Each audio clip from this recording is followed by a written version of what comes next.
बौद्ध सम्राट हर्षवर्धन की जीवनी। संदीपन बौद्ध सम्राट हर्षवर्धन हर्ष का शासनकाल ईस्वी सन 606 से 647 तक था। वह प्राचीन भारत के एक महान बौद्ध शासक थे।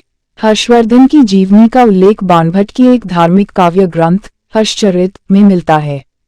हर्ष ने उत्तर भारत में शासन किया था और उसकी साम्राज्य विस्तार वर्तमान दिल्ली, पंजाब, हरियाणा, राजस्थान, उत्तर प्रदेश और बिहार तक था।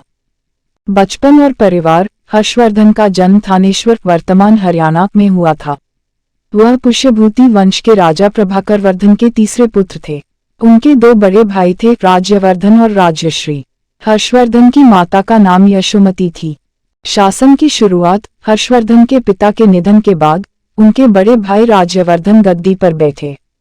हालांकि उसकी मृत्यु शत्रु राजा शशांक द्वारा हो गई, जिसके कारण हर्षवर्धन को महज 16 वर्ष की उम्र में सिंहासन पर बैठना पड़ा। उसने अपने भाई की मृत्यु का बदला लेने का संकल्प किया और उसके बाद समर्थ और एकत्रित सेना के साथ अपने शत्रुओं के खिलाफ युद्ध चलाया। राजनीति और विस्तार। हर्षवर्धन ने कुषाण वंश के शेष भागों को जीतकर अपने साम्राज्य को विस्तारित किया।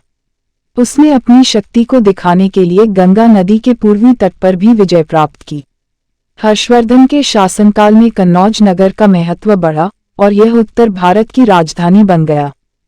धर्म और संस्कृति। हर्षवर्धन की शुरुआती धार्मिक प्रवृत्ति हिंदू धर्म की ओर थी, लेकिन बाद में उसने बौद्ध धर्म अपना लिया। उसने धर्म, शिक्षा और साहित्य के प्रसार के लिए अनेक विहार और धर्मशालाएं बनवाईं।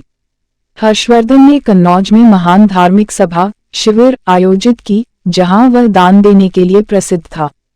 हर्षवर्धन ने चीनी यात्री और विद्वान एचवेन संग दोस्ती की। एचवेन संग ने भारत में बौद्ध धर्म और संस्कृति का विस्तृत अध्ययन किया। उन्होंने भारत के धार्मिक, सामाजिक और राजनीतिक परिवेश का विस्तृत वर्णन किया।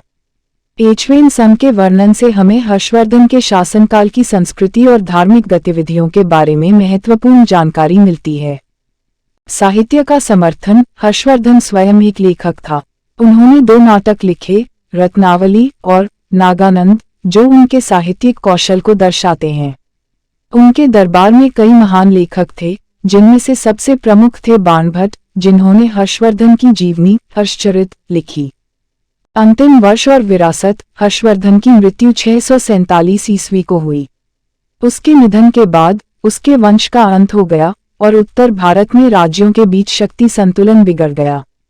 हर्षवर्धन का शासनकाल भारतीय इतिहास में एक स्थिर और शांतिपूर्ण अध्याय था, जिसमें धर्म, साहित्य और कला में विकास हुआ। उसकी विरासत को भारतीय संस्कृति के इतिहास में एक महान युग के रूप में याद किया जाता है। हर्षवर्धन के कार्यकाल में उत्तर भारत ने धार्मिक, साहित्यिक और सामाजिक विकास के कई क्षेत्रों में प्रगति देखी। उनके शासनकाल का एक और महत्वपूर्ण खंड था भारतीय गणित और ज्योतिष का विकास। विद्वान वराहमिहिर ने इस समय के दौरान उत्कृष्ट काम किया। हर्षवर्धन की जीवनी उनके धैर्य, साहस, नैतिकता और न्यायप्रियता की गुणों का बोध कराती है। वे एक सच्चे धर्मप्रेमी और साहित्य के प्रेमी थे, जो उनके देश की संस्कृति और इतिहास में एक अमिट छाप छोड़ गए।